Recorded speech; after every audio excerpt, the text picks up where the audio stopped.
This call is now being recorded.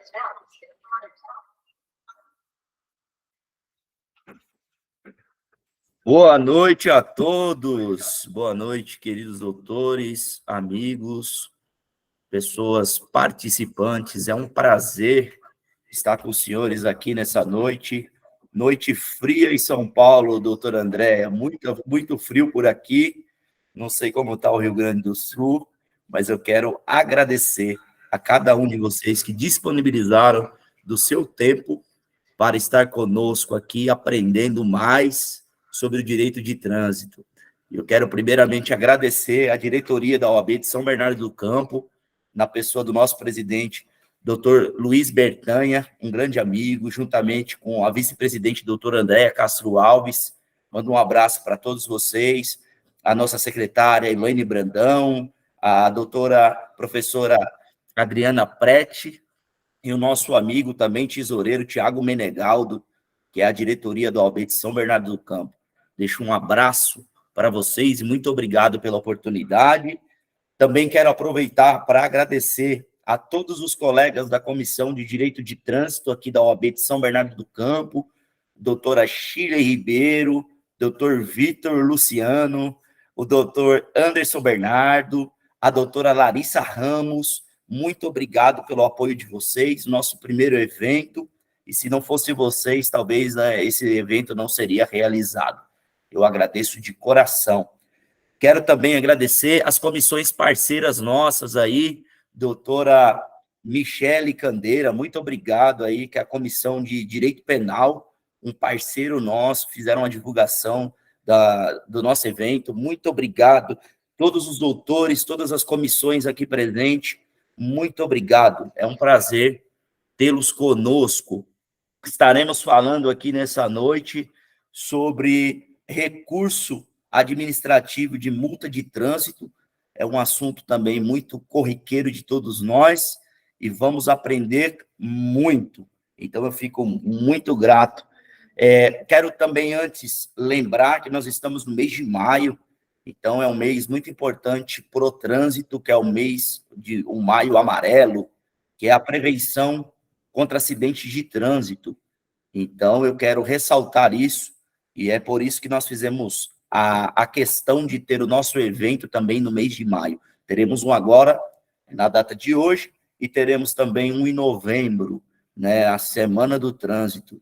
Então, vamos também estar falando muito sobre trânsito.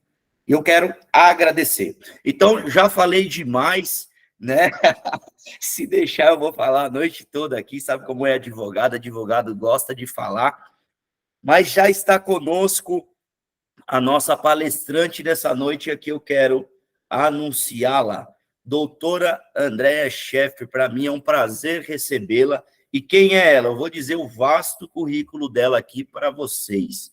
A doutora Andréa Scheffer, ela é advogada, professora especialista em Direito de Trânsito, ela é presidente da Comissão Especial de Direito de Trânsito, ela é integrante da Comissão de Trânsito do Conselho Federal da OAB, ela é representante titular da OAB do Rio Grande do Sul na Junta Administrativa de Recursos de Infrações JARE, do DAR do Rio Grande do Sul, e ela é professora de pós-graduação, cursos práticos na área de Direito de Trânsito e Processo Civil. Espero não ter esquecido nada aí, viu, doutora Andréa? É um prazer tê-la conosco e eu quero lhe passar a oportunidade para desvendar esse segredo das multas de trânsito. O que nós podemos fazer administrativamente?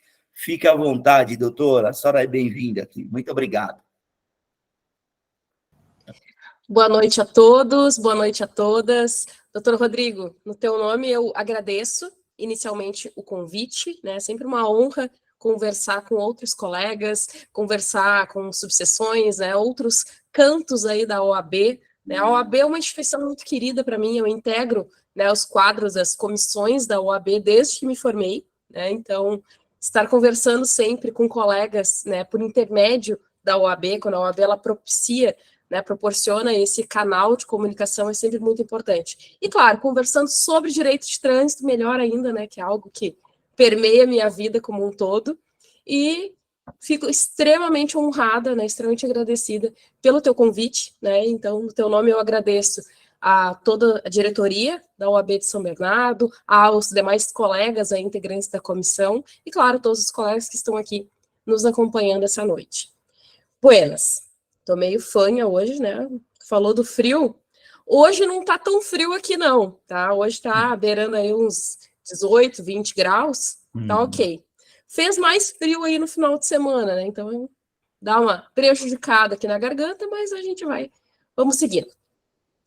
Buenas, minha gente. Né, o Rodrigo deu aí esse introito sobre desvendar e o que a gente pode fazer nessa área administrativa de trânsito, e eu sei que é um grande desafio, né, para todo mundo que resolve trabalhar com direito de trânsito, a gente se depara com diversas situações e às vezes se sente um pouco de mãos atadas, né, e vocês compartilhem comigo depois se o sentimento não é esse. Às vezes a gente sente um pouquinho de mãos atadas, e eu acho que isso é um sentimento comum a todo mundo que advoga, né, que atua em searas administrativas, né, contra algum órgão, algum ato da administração pública. Então, a gente sempre se depara com algumas situações que é diferente das questões privadas, onde, se o teu cliente te procura, tu reúne ali, né, os mínimos indícios, ou tu pode provar depois de forma testemunhal, tu tem uma construção de forma diferente, né? Quando tu demanda contra a administração pública, seja na via administrativa ou na via judicial, nós temos outros desafios. Isso, boa hora para o telefone tocar. Temos outros desafios, né, que incluem justamente essa presunção de legitimidade dos atos da administração pública, e eu acredito que esse anseio, que é bem comum de qualquer pessoa que advoga há pouco tempo ou há bastante tempo com direito de trânsito, eu acho que isso é o que nos fez estar conversando aqui hoje, né, essa nossa primeira conversa, que venham outros, né, sobre outros assuntos, enfim, outras oportunidades para a gente conversar mais a fundo.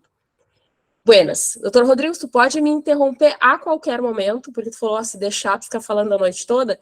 Pois é, compartilho desse momento, desse sentimento, né, sei que às vezes me empolgo, eu vou ficar falando aqui que nem uma matraca até amanhã, então... Pode ficar à vontade. Eu só quero conversando. Antes da senhora iniciar, se alguém tiver alguma pergunta, guarda aí para o finalzinho, que a gente coloca aí depois e faz as perguntas, tá bom? Mas pode ficar à vontade, doutora, pode ficar à vontade. Perfeito. Se quiser até ir colocando no chat ali, já escrevendo, depois a gente retoma ali. Ou, claro, né, acho que o pessoal também pode depois, no final, abrir, né, a câmera, abrir o microfone e comentar Isso. também, né, fazer as suas... Isso, exatamente. Os seus apontamentos. Os dois microfones são nossos, estão abertos, tá? Depois a OAB disponibiliza para quem quiser perguntar ao vivo, aí abre o microfone deles também. Tá bom? Perfeito, perfeito. Então, eu vou compartilhar com vocês aqui uma brevíssima apresentação de slides, mas na verdade é mais para dar uma organizada no time da fala, né? Para a gente conversar um pouquinho. Deixa eu compartilhar aqui.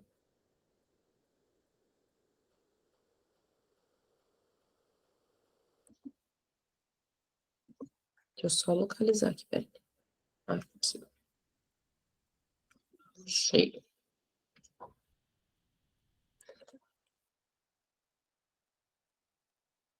Tá compartilhando, né? Já abriu. Certo. Vamos lá, então. Nosso tema de hoje, então, recurso administrativo de multas de trânsito, né? Até o Rodrigo também fez a alusão aí inicialmente ao Maio Amarelo, e eu acho interessante a gente fazer uma correlação. Poxa, mas Maio Amarelo, né? Esse mês dedicado às questões voltadas à segurança no trânsito, né? A segurança viária. O que isso tem a ver? A gente conversar sobre recurso, né? Eu acho isso muito interessante, é uma reflexão importante que a advocacia precisa fazer e todos os demais interessados em trânsito também. Trabalhar com direito de trânsito, né? E eu digo que defender a legalidade do ato administrativo é essencial para que a gente também tenha um trânsito mais seguro. Por quê? Qual é a relação entre essas duas figuras? Se nós temos um processo administrativo rígido, constitucional, né, realmente válido, nós temos, né, uma punição mais adequada, né, de uma forma mais eficaz, num tempo mais razoável. Então, as coisas estão sim correlacionadas. E o advogado, quando defende a legalidade do ato administrativo, direta e indiretamente, ele está defendendo também que a segurança viária como um todo, né, que um dos papéis importantes, questões de educação e toda a constitucionalidade do processo administrativo seja preservada. Então, somos defensores também, em outros vieses também, mas nesse tema específico da nossa conversa de hoje, tem total relação, sim, com o que se espera, né, preservar no trânsito, né, segurança, educação, como todo mundo pretende a preservação de vidas, né, então está diretamente relacionado, e nada mais justo que a gente converse isso, sim, durante o mês de maio, durante o Maio Amarelo. Buenas. Rodrigo fez aí uma breve também apresentação em relação a currículo, mas eu sempre digo que eu gosto de me apresentar de uma forma um pouquinho diferente, né, não tão formal, né. Eu acho que todo advogado, né, independente da área que atua, precisa ter uma missão, todo profissional, na verdade, precisa ter uma missão de vida, né, e eu coloco sempre que a minha missão, né, é ajudar outros profissionais a conhecerem o direito de trânsito, a desvendarem aí esses mistérios do direito de trânsito. Eu vou colocar como mistérios porque se fala muita coisa sobre direito de trânsito, a gente encontra muita coisa, muita informação perdida na internet, e é extremamente importante que a gente consiga criar uma comunidade jurídica para que as demandas, né, dessa área do direito, que sim é uma área de especialização do direito, não um subgrupo, um subdireito, uma subcategoria do direito administrativo, é uma área de especialidade do direito, ela precisa ser mais respeitada pela advocacia, pelos órgãos julgadores, pelo judiciário, né, e, consequentemente, pela sociedade. Então, a missão aqui é compartilhar com vocês, né, essa minha paixão pelo direito de trânsito, para que vocês também consigam, né, enxergar o tamanho dessas possibilidades de trabalho, de atuação. Bom, aqui eu coloquei um breve resumo, né, aliás, um geralzão aqui do nosso processo administrativo do auto de infração, certo? Esse processo administrativo do auto de infração, ele vai acontecer, pelo menos até certo momento, quando houver qualquer tipo de autuação no direito de trânsito, né? Por que eu digo até certo momento?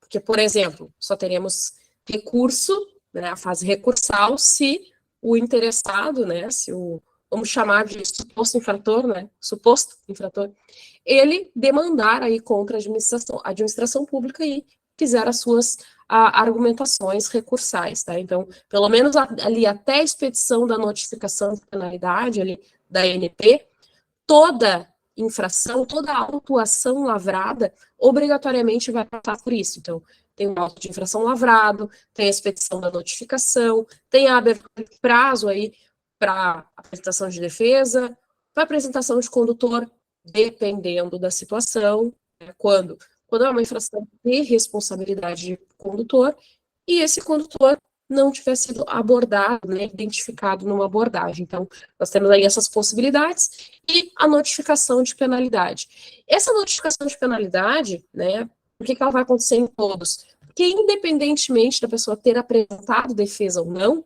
a expedição da notificação de penalidade é obrigatória, tá? Então, aqui só um geral, para quem não atua no direito de trânsito, né, tem um pouquinho da dimensão dessa atuação básica aí no processo administrativo, tá? Hoje, né, eu separei aqui alguns tópicos para a gente conversar de uma forma bem objetiva, né, e vou tentar ser o mais prática possível, considerando que eu não sei aqui se todos os colegas já demandam, já atuam na área de trânsito ou não, mas eu acredito que minimamente sim. Mas eu vou tentar passar aqui de uma forma mais ampla alguns passos que eu acho extremamente importante para que nós possamos ter um recurso deferido, né? Vamos falar aqui de recurso deferível. Por que deferível? Né? O nosso trabalho dentro da advocacia, seja de trânsito ou em qualquer outra área, não é um trabalho de resultado, né, que a gente ouve muito isso durante a faculdade. E, de fato, o nosso trabalho ele é de meio, claro que a gente sempre vai objetivar o melhor resultado para o nosso cliente, Mas por mais que nós tenhamos esse objetivo, não faz parte da nossa contratação, da nossa promessa de trabalho, que o resultado X ou Y seja alcançado. Então, nosso papel é traçar o melhor caminho possível para que esse objetivo, né, para que esse resultado seja alcançado.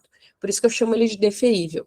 Tem alguns tipos de recurso que não são deferíveis. Por que não são deferíveis? E eu vou falar aqui para vocês, vou vestir a minha capinha aqui de relatora de processos de órgão julgador, porque eu integro uma junta de julgamento, representa a OAB no órgão rodoviário aqui do estado, e lá eu tenho que esquecer que eu sou um pouquinho que eu sou advogada e entrar no papel de relatora, né, para julgar ali, juntamente com os meus colegas de junta, julgar os recursos que chegam ali na JARI, na Junta Administrativa de Recursos de Infração. Dos recursos que chegam ali, eu digo para vocês, a grande maioria, eu vou chutar um número aqui, um percentual, não é um cálculo oficial, tá? Mas dos recursos que chegam ali, 95% pelo menos, olha como isso é perigoso, 95% pelo menos os que passam por mim, tá? Não são deferíveis. Olha que problemão nós temos. Como assim não são deferíveis, Andréia? Não são deferíveis porque apresentam a forma que se apresenta a argumentação torna inviável que a administração pública defira aquele recurso. E é esse tipo de recurso que nós, como advogados, como especialistas na área de trânsito, ou, ainda que não trabalhem de forma especializada, como uma advocacia, né, mais séria, não pode fazer. Né? Esse tipo de recurso que eu espero que, depois dessas pequenas reflexões que a gente vai conversar aqui hoje, vocês se atentem a esses pontos, tá? Então, não tragam para o recurso administrativo uma argumentação, uma linha argumentativa que é inviável de ser deferida. Ou, se for trazer, se for levar isso para um recurso, tenham ciência de que o recurso será indeferido e que talvez esse passo seja apenas uma etapa de uma estratégia futura. Vou falar um pouquinho sobre isso também, tá? Mas, inicialmente, os passos para um recurso, então, deferível. Primeiro, a gente tem que verificar, tá, sempre, em que fase do processo administrativo esse cliente está nos procurando. Não é incomum que o cliente, né, que o cidadão, ele tente sozinho, tente a sorte nas primeiras manifestações. Apresentou uma defesa, daqui a pouco apresentou um recurso de primeira instância e nos procura no último, né, na última luzinha lá que ele enxerga no final do túnel quando for para um recurso de segunda instância. Isso não é incomum. E quando isso acontece, eu não sei o que foi dito na defesa, no recurso. É extremamente importante que, primeiro passo, eu tenho que me localizar no tempo e no espaço nesse processo administrativo, saber o que foi feito até então, seja em autodefesa, né, por esse cidadão, ou através da contratação de algum outro profissional, que isso também acontece. Então, a gente precisa se localizar, saber em que fase do processo estamos. Até para saber que tipo de linha de argumentação eu posso ou é interessante seguir. Uma coisa que eu acho importante trazer aqui, que acontecem muitas dúvidas também sobre isso. Se o nosso cliente está nos procurando e ele já apresentou uma defesa administrativa, uma defesa prévia, que foi indeferida, e ele está nos procurando agora, eu não estou, eu não fico vinculada diretamente, né, aos argumentos que ele lançou na defesa prévia. Eu posso mudar a minha linha de raciocínio? Até posso, tá? Mas é interessante que eu mantenha um mínimo de coerência, tá? Principalmente se lá na frente eu for judicializar esse caso. Então, é interessante que eu mantenha uma linha de argumentação. Mas se meu cliente fez uma defesa prévia e dali eu não vou aproveitar nada, eu posso seguir numa linha distinta, sim, tá? Mas tenho que ter um mínimo de cuidado e ver o que está sendo discutido. Até porque, se eu não souber o que ele alegou numa primeira manifestação, numa defesa prévia, eu também não vou saber se aquele julgamento de indeferimento está correto ou está incorreto.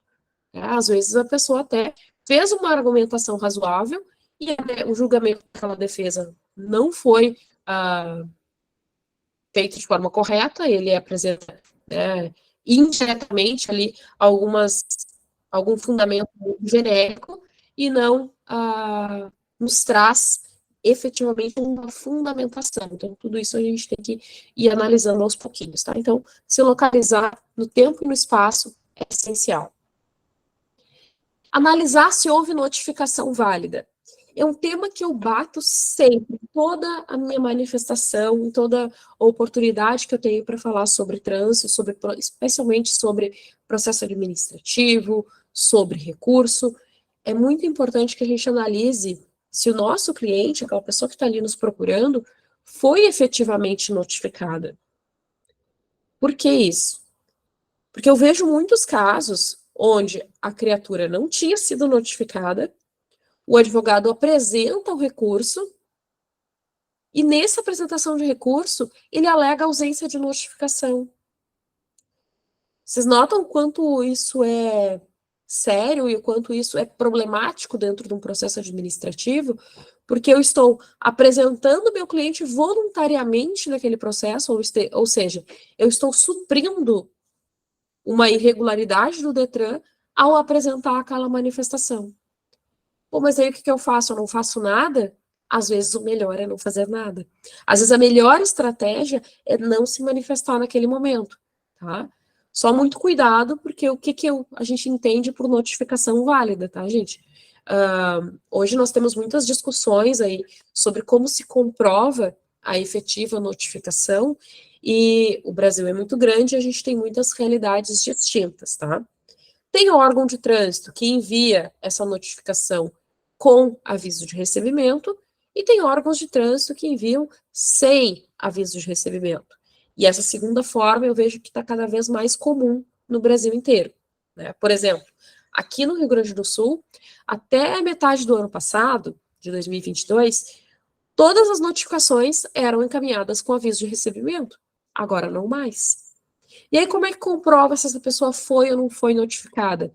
Eu vou ter que ver um histórico, né? Buscar ali pelo menos um histórico, ver o que o órgão de trânsito me apresenta de comprovação, e aí cada caso vai ter que ser analisado de forma específica, né? A gente tem que aprender a analisar essa documentação, seja um histórico, um extrato do auto de infração, né? Qualquer tipo de documento que a gente possa fazer requerimento ao órgão de trânsito, para analisar se eu considero válido ou não essa notificação. Eu não posso me basear, isso entendo eu, tá? Não posso me basear, pelo menos não para a primeira análise, do que o meu cliente me traz. Porque muitas vezes a notificação não chegou para ele por N fatores, que não necessariamente tem culpa o órgão de trânsito, né? Pode ser que ele não recebeu a notificação porque chegou na portaria do prédio e não repassaram para ele. Pode ser que ele não recebeu a notificação porque ele se mudou e não alterou o seu endereço, que seria de responsabilidade dele. Pode ser que foi para o endereço que está cadastrado no carro e ele mora em outro endereço. Enfim, tem muitas situações possíveis aí que podem ter ocorrido. Então, o que eu vou olhar?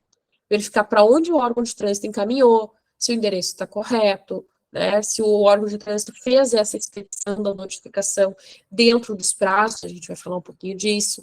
Então, essa análise, às vezes, ela não é tão ampla como a gente gostaria, porque se o órgão de trânsito envia sem aviso de recebimento, eu fico sem ter como, às vezes, fazer um rastreamento daquela notificação, dizer para o meu cliente efetivamente quando chegou e quem recebeu, né? Seria o ideal.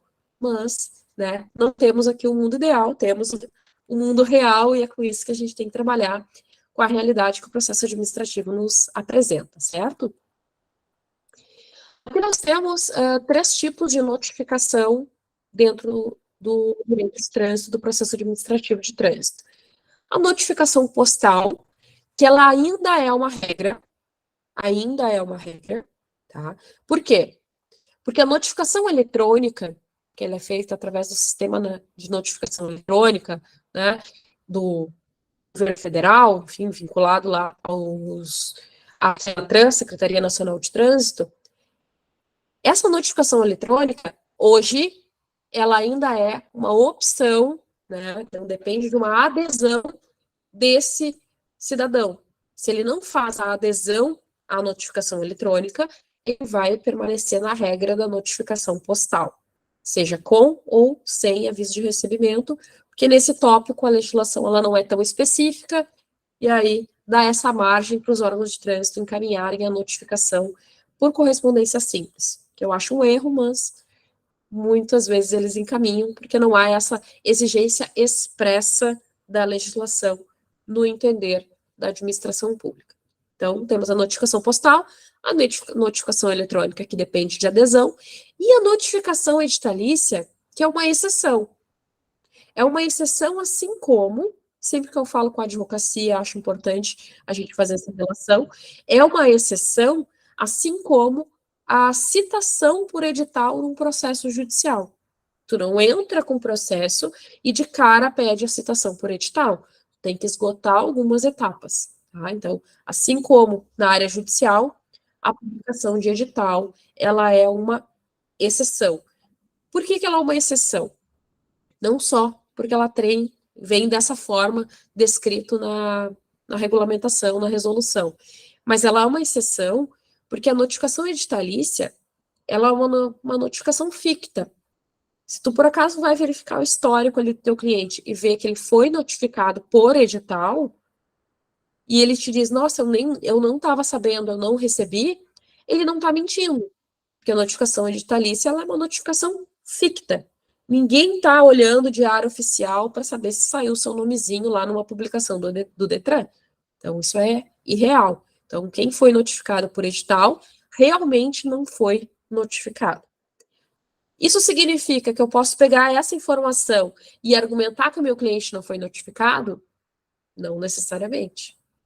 Né? Tu tem que ver se a notificação editalícia, ela cumpriu com as suas etapas e com os seus requisitos, ou seja, se ela foi utilizada como um último meio, né? Como uma última tentativa do órgão de trânsito. Ela existe porque o processo administrativo precisa continuar. E para que ele continue, tem que ter a notificação da outra parte. Então, para isso que ela existe. Quando o órgão de trânsito não consegue de outro meio, se faz a notificação editalícia. E tem que suprir, então, essas instâncias inferiores, digamos assim, essas tentativas, né, não ter êxito, para que haja a notificação editalícia. Então, quando eu me deparo com uma notificação por edital, antes de alegar sim, pura e simplesmente que a pessoa não recebeu a notificação, porque isso é fato, senão a notificação por edital não deveria nem estar ali, eu tenho que analisar se os requisitos da notificação editalícia foram cumpridos. E a minha argumentação é diferente. Notam que é diferente de eu dizer, meu cliente não foi notificado porque a notificação foi para o endereço errado, ou o meu cliente não foi notificado porque ele aderiu à notificação eletrônica e não foi notificado na via eletrônica, ou eu dizer que a notificação está irregular, ou seja, ela não preenche os requisitos para uma notificação por edital. Então, são linhas de argumento diferentes, e por isso é tão importante que o advogado ele entenda tecnicamente cada uma das etapas e cada um desses formatos de notificação, certo? Meu café tá frio também, deixei o café do lado aqui para gelar, né? Mas vamos lá.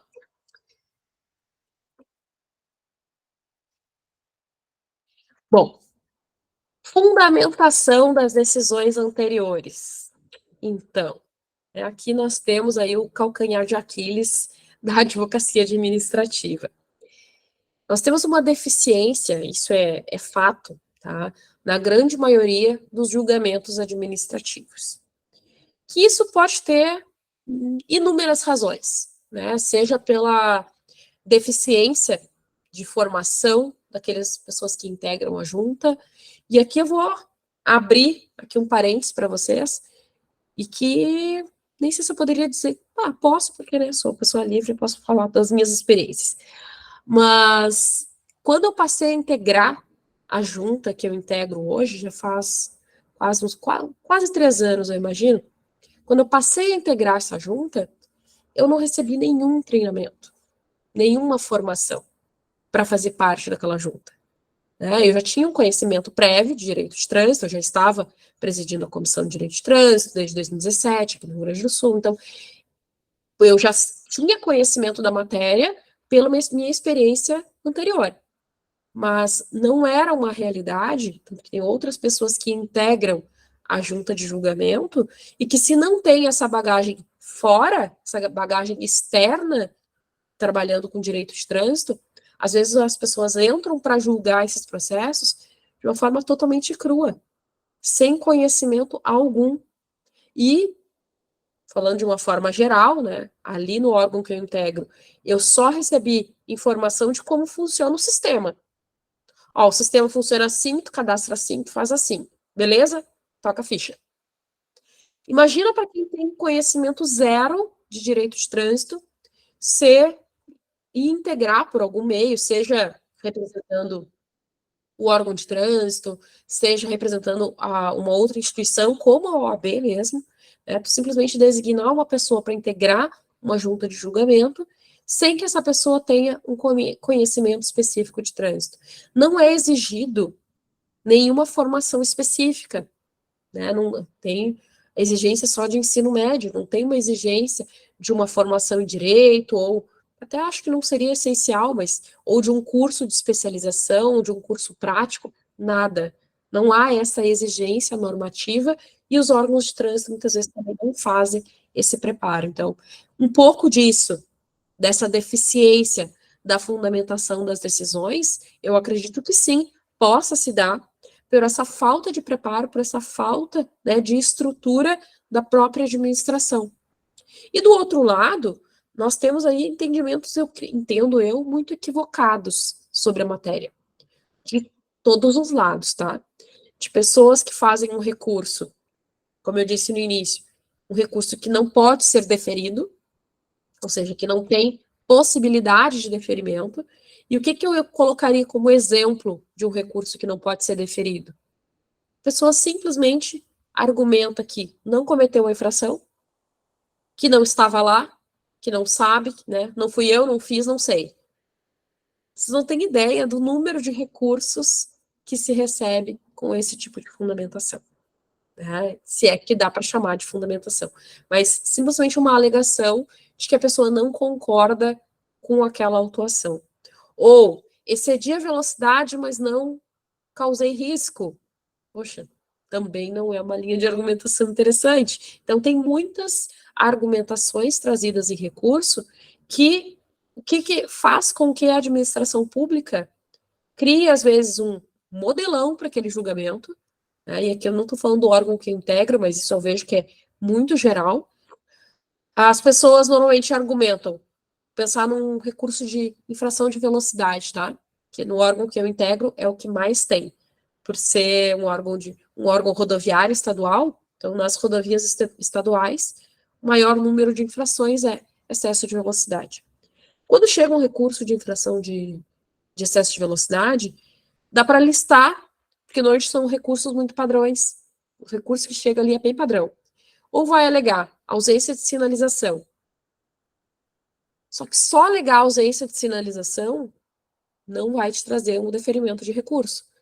Por quê? Ou tu inverte, tu faz de uma forma como se o ônus da prova seja invertido, ou seja, tu faz um requerimento prévio para que a administração pública comprove que houve a sinalização adequada de determinado trecho da rodovia. Seria interessante. Daí tu junta esse requerimento não atendido pela administração pública, quando cai para o julgador julgar, aí já fica mais interessante, já abre um leque de outra possibilidade de interpretação. Porque tu fez um requerimento prévio, não foi atendido, tu leva isso para uma defesa ou para um recurso administrativo e tu demonstra ali para aquele julgador administrativo que aquele requisito legal não está sendo cumprido. Pelo menos é o que tu pode presumir no processo, já que a administração pública não se manifestou. Então, são determinados detalhes, que não são tão detalhes assim, que fazem toda a inversão do jogo, né, nessa análise administrativa. Tá? O que mais é muito comum de argumentação? dizer que quem estava cometendo a infração era uma outra pessoa. E aqui eu acho interessante a gente fazer uma reflexão maior. Eu, como advogada, eu não digo isso no recurso? Digo também. Mas por quê? Porque lá na frente eu vou querer entrar com uma ação judicial buscando o reconhecimento daquele condutor especificamente para aquela infração. Então, mesmo que aquele condutor não tenha apresentado, aquele proprietário não tenha apresentado o condutor no prazo que deveria, eu trago essa argumentação em recurso para que, de uma certa forma, esse requerimento integre o processo administrativo, mesmo sabendo que eles vão dizer, não, mas não é o momento hábil para tu indicar um condutor, tu deveria ter indicado o condutor na instância anterior. Então, são pontos que a gente alega, mas já pensando, sabendo que vai ser indeferido e que isso faz parte de uma estratégia maior para judicializar lá na frente. E isso também a gente precisa conversar com o nosso cliente, porque isso dá muita credibilidade, tá? Então, quando eu atendo um cliente e eu vejo que eu tenho argumentos palpáveis, né, argumentos deferíveis, a minha conversa é uma. Olha, aqui eu vejo que tem essa e essa irregularidade, eu acho que é interessante, sim, a gente fazer essa tentativa administrativa, porque tem erros que podem ser reconhecidos pela administração pública. Serão? A gente não sabe, mas que podem ser reconhecidos. Mas quando a gente tem esses outros tipos de argumentos, que ou eu estou alegando matéria de fato e eu não tenho prova, ou eu estou alegando que, por exemplo, não era o condutor, aquele proprietário que estava conduzindo, e uma terceira pessoa, ou alguma outra questão interpretativa que não comporte uma análise na instância administrativa, quando eu estiver atendendo aquele cliente pela primeira vez, eu já vou dizer para ele, olha, aqui, quando eu estiver fechando o contrato comigo, e eu vou explicar para ele qual vai ser a nossa linha de trabalho, eu vou dizer, olha, a gente vai fazer um recurso, mas eu sei que esse recurso ele não vai ser aceito, por X, Y, Z motivo. Então, isso faz parte de uma estratégia, a gente precisa se manifestar da forma correta, no momento correto, para que lá na frente a gente tenha uma estratégia e consiga levar o teu caso para um processo judicial. Então, tudo isso é uma construção importante nesse momento, para que lá na frente a gente tenha um argumento mais sólido. Isso dá muita credibilidade, porque ele não vai se surpreender quando vier o indeferimento, ele já sabia, faz parte das etapas que a gente está seguindo. Então, né, ter esse conhecimento também traz essa maior credibilidade com o teu cliente e tu fazer esses devidos apontamentos e que ele tenha ciência das próximas etapas, tá? Aqui alguns pontos extremamente importantes antes da gente fazer um recurso, especialmente na etapa recursal, tá? Solicitar cópias. Cópia de quê? De tudo. Tudo que envolve aquele processo administrativo. Cópia integral do processo, cópia do auto de infração, né, cópia do julgamento, se foi proferido um julgamento aí numa defesa prévia, ou de um recurso de primeira instância, caso eu esteja aí me preparando para um recurso de segunda instância. Então, analisar todas essas etapas do processo é extremamente importante. E aqui, gente, a gente encontra muitas vezes alguns percalços nessas solicitações de documentos. Porque tem órgãos de trânsito que super facilita essa solicitação. Às vezes tu faz a solicitação por e-mail, a solicitação às vezes é direto no site. Então, isso depende muito de um órgão de trânsito para o outro. Eu não tenho como dizer aqui para vocês como que vocês vão fazer essa solicitação, porque vai depender de qual é o órgão de trânsito responsável por aquela infração que vocês estão trabalhando. Então, tem uma infração que é do DR, tem uma infração que ela é do Detran, os procedimentos vão ser diversos, porque cada órgão de trânsito regula aí a sua forma de solicitação. Como é que tu vai saber? As primeiras vezes tu vai ter que ir, né?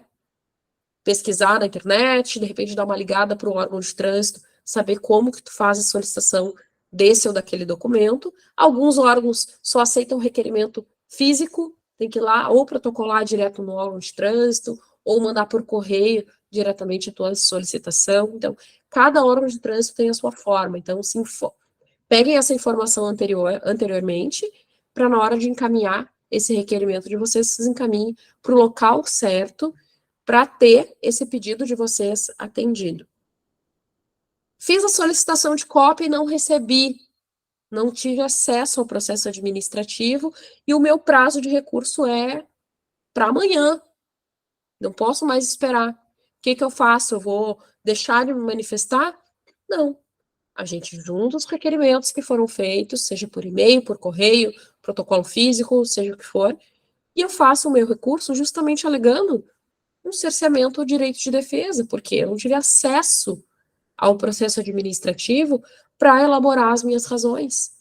Isso é muito estratégico de ser feito também, isso é muito importante que seja feito, porque nós não temos, dentro do regramento de trânsito como um todo, opções ou previsões legislativas ou normativas que a gente possa pedir a dilação do prazo, seria correto, né? Se eu não posso me manifestar porque eu não tive acesso ao processo, o certo seria o órgão de trânsito me conceder mais prazo até que esse pedido seja atendido.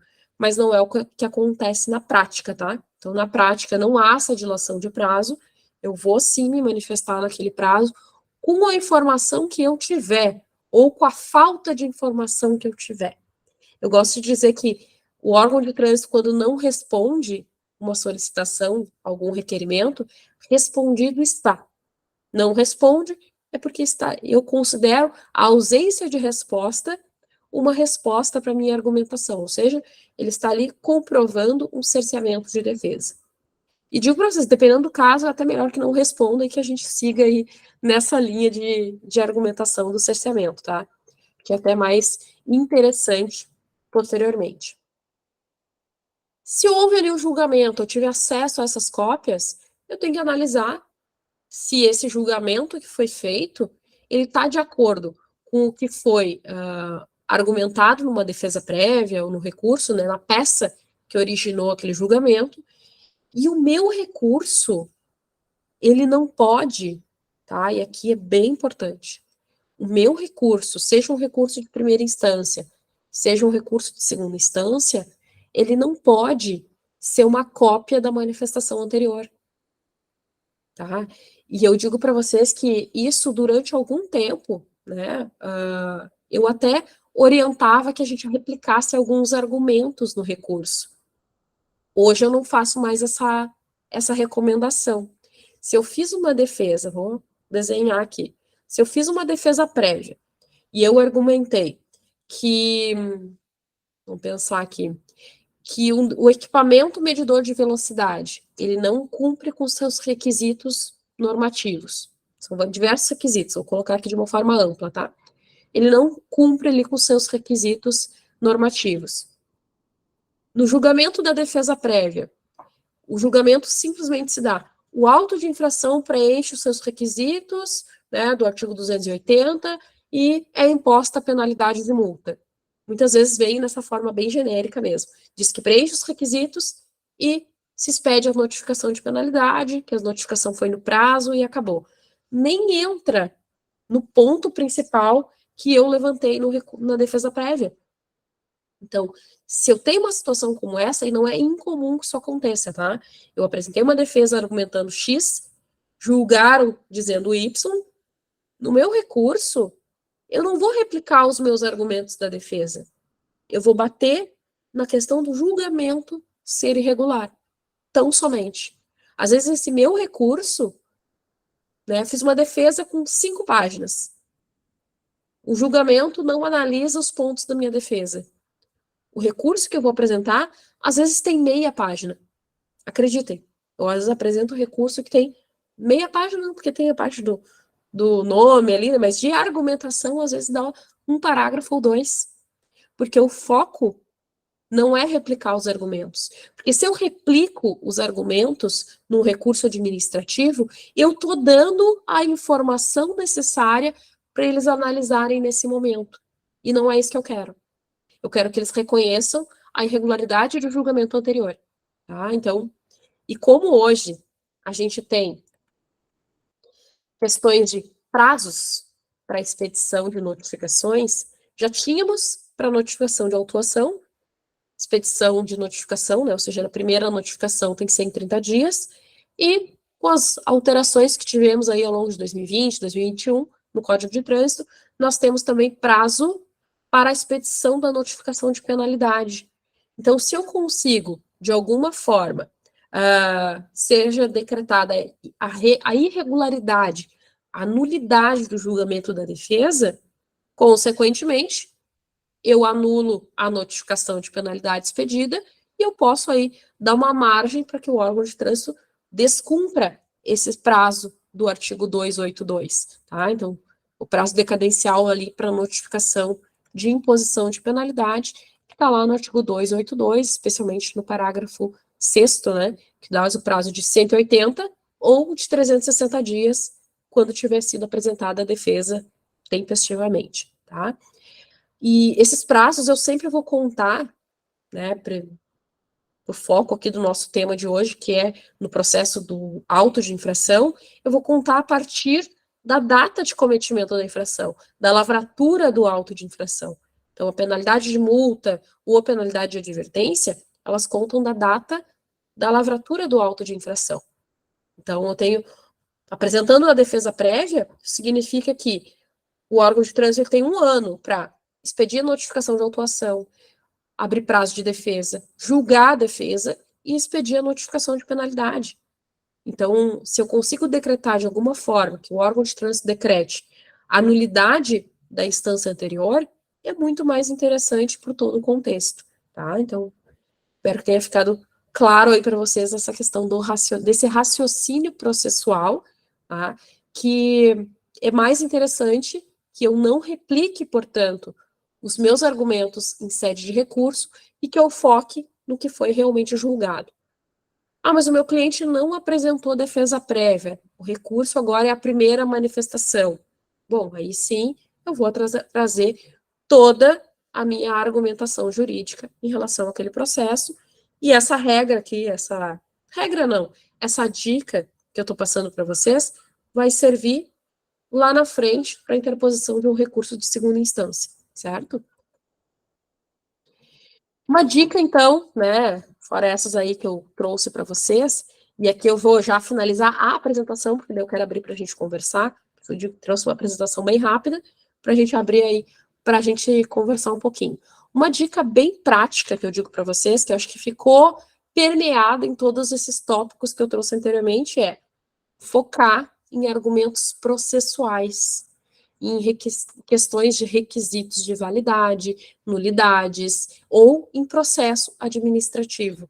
Porque quando eu tenho argumentos que são mais técnicos, que envolvem nulidades do ato administrativo, né, processo administrativo, questões que são mais técnicas, eu torno esse recurso mais deferível, tá? Eu torno esse recurso passível de ser deferido. Né? Pode ser que ele não seja, por N motivos, ou porque o órgão de trânsito entende de forma diversa, ou porque o relator ali não deu a devida atenção, isso acontece bastante, mas eu digo, antes da gente só criticar o julgamento, a gente precisa fortalecer o nosso recurso. Então, fortalece o recurso para que esse julgamento que for feito, mesmo que se ele for irregular, se ele for uma fundamentação rasa, se ele for ele for mal analisado, eu tenho uma cancha muito boa, né? Eu tenho um gancho aí para levar isso para o judiciário de uma forma mais ponderada, né? De uma forma um pouco mais sustentada. Então, é bem importante que a gente faça essas correlações, tá? Fortaleçam o recurso administrativo, preferencialmente, então, com argumentos técnicos, nulidades, requisitos, processo administrativo, para que o recurso potencialmente seja deferido. Buenas. Deixa eu abrir aqui o... Estava com o som desligado. Agora eu vou ligar o som. Quis trazer para vocês essa breve explanação, né, para a gente pensar um pouquinho esse raciocínio mais processual. E agora eu quero abrir para a gente poder conversar um pouquinho, porque eu imagino que quem venha por uma palestra virtual uma segunda-feira à noite, queira conversar um pouquinho também sobre esse tema, né, Rodrigo? Exatamente, doutora, exatamente. É um tema muito bom, né? Um tema bem relevante. A OAB me informou agora que já abriu o microfone do do pessoal. Se alguém tiver uma pergunta para fazer, já aproveita, já faz aquela pergunta que a doutora André está aí para responder, né? Ô, doutor André, deixa eu já aproveitar aqui. Uma coisa que eu tenho um amigo que ele sempre me fala, um advogado que já advoga há muitos anos, ele fala que para todo processo existe defesa. Eu posso levar isso para o trânsito também? Toda multa de trânsito, ela tem uma forma de defesa? O que a senhora acha sobre isso? Bom, de fato, para todo processo tem defesa, né, porque isso é constitucional, então todo mundo tem o direito à ampla defesa, exercício do contraditório, tá? E eu digo para vocês, assim, ó, pela experiência, muito raro a gente encontrar uma situação onde não caiba um argumento técnico, tá? Porque, claro, eu sempre vou poder fazer uma defesa, mas às vezes essa defesa ela vai ser muito genérica e aí não vai ser interessante para o cliente, tá? Mas eu vou até ser um pouco mais específica sobre o direito de trânsito. Será que toda infração que for lavrada, ela cabe uma argumentação técnica? E eu digo para vocês que cabe, tá? É muito raro a gente encontrar um processo administrativo redondinho, perfeito. Então, qual é o nosso trabalho? Verificar essas regularidades, e claro, para isso a gente tem que conhecer a fundo o processo administrativo e todas as suas nuances, tá? Então, eu consigo sim trazer uma argumentação técnica, seja uma argumentação técnica do ponto de vista de nulidades, que aí são mais pontuais, consigo desenhar para o órgão julgador que deveria ter sido dessa forma e foi dessa forma, então está errado, né? Eu consigo demonstrar de uma forma mais clara, ou trazer uma linha argumentativa de uma forma mais de interpretação de algum tópico da lei, que não deixa de ser uma defesa técnica. Tá? Então, seja numa linha de interpretação, seja numa linha de requisitos, sim, todo recurso cabe uma infração. Toda a infração cabe um recurso. Recurso, entendi. Alguém que tiver uma pergunta, pode se manifestar aí também, pode, se tiver vergonha de aparecer, quiser escrever, pode escrever. Tá? Eu quero ressaltar aqui a presença do nosso presidente, Dr. Luiz Ricardo Badione Bertanha, e eu gostaria de passar também a oportunidade a ele nesse momento. Fica à vontade, presidente. Eu acho que eu tô com a... Boa noite. Eu tô com a tela torta aqui, viu? Eu tô tudo no... Mas vamos lá, a gente vai se falando. Vamos ver. Melhorou ou tu continua torto? Tá bom. Tudo bem, doutora Andréia? Muito obrigado, viu? Consegui assistir, acho que a partir de meia hora que tinha iniciado, eu estava no trânsito, fiquei atento às tuas importantes informações para o operador do direito, né? Saudar também o doutor Rodrigo Cerqueira, todas as pessoas, todos os profissionais, advogados que estão nos assistindo. E parabéns, viu? Eu acho de extrema importância, porque o que me causou um pouco de perplexidade é o fato de que você mencionou que os julgadores, eles não são advogados, né? Isso eu tinha esse desconhecimento. Para mim, eram todos advogados. Não imaginei que não fossem... e acho que não tem nem um requisito mínimo, né, para isso.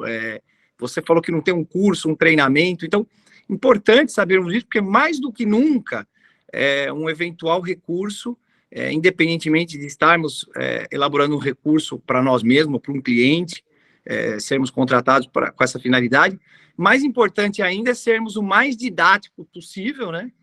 Então não vai adiantar aquele monte de fundamentação, o Código Transbrasileiro e tudo mais, e sim, eu acho que é mais a questão didática, e o que a doutora bem pontuou, né? A questão das provas, porque simplesmente você alegar que não estava, não adianta, você tem que trazer, não sei, de repente, né, algum álibi de que esse carro estava estacionado, exemplo, né, esse carro estava estacionado numa oficina, numa concessionária, fazendo uma revisão, você tem a entrada do veículo e a comprovação de que está ali, ou seja, alguma prova você tem que fazer, porque justamente você ingressar, por ingressar, a gente acaba tendo aquela situação de que, é muito recurso pendente de análise, e 2, o recurso que realmente tem chance, talvez não seja analisado, ou talvez entre para o final da fila, e cai por terra o que realmente você poderia para anular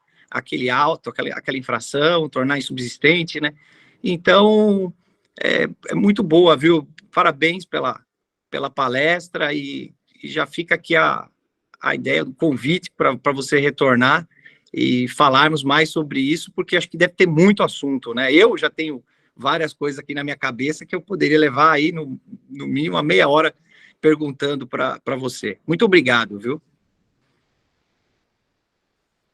Eu que agradeço, doutor Luiz. Muito, muito importante a sua fala, né?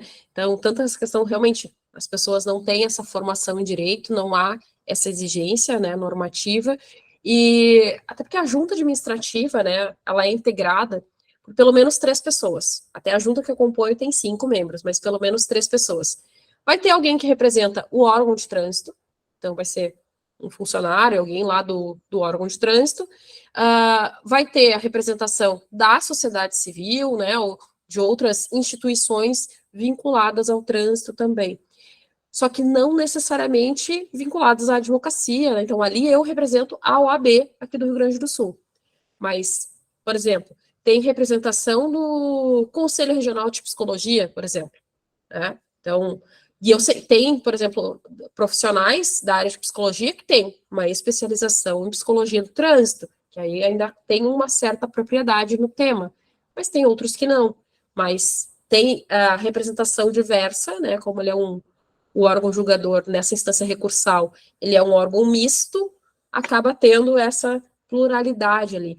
E o que eu vejo? Que mesmo quando esse integrante da junta, ele integra o órgão julgador, ele é o representante do próprio órgão autuador, não necessariamente ele tem uma formação ou um conhecimento específico, às vezes ele trabalha lá numa área administrativa, né?